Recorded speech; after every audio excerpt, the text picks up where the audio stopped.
ชีวิตผ่านเลยวัยแห่งความฝันวันที่ผ่านมามีจุดหมายต้องเรียนรู้ใจอยู่กับตัวอย่างสุขใจสร้างมิตรแท้ที่ดีต่อกัน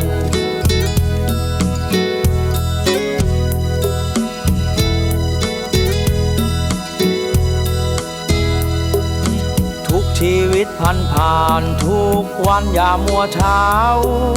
ตัวใจของเราใจของใครมีชีวิตต้องสู้แม้วันที่ฝันร้ายต้องทำตัวกับใจให้ตรงกันคืนนั้นคืนไหนอย่าได้กลัวคืนและวันมันไม่ชัวร์ต้องเข้าใจท่ามกลางสื่อคลำนำพาใจอาจหลงกลไปอย่างใครเห็นคืนนั้นคืนไหนใจนึกฝันคืนและวันฝันไปใจคลุมโลกดังคนนกลงพื้นน้ำตามลมโบกไม่อับโชคตกลงกลางทะเลบุญ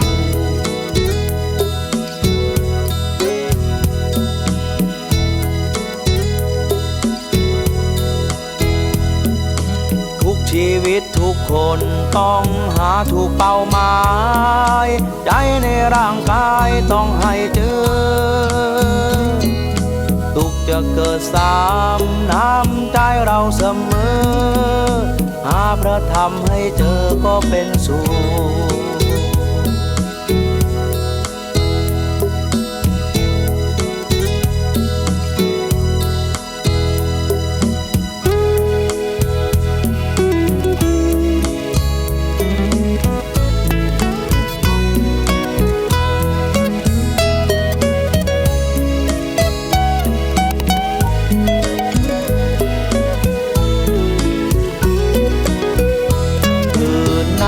คืนไหน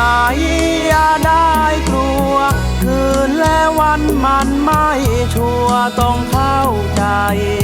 ท่ามกลางสื่อคลำนำพาใจอาจหลงทางไปอย่างใครเห็นคืนนั้นคืนไหน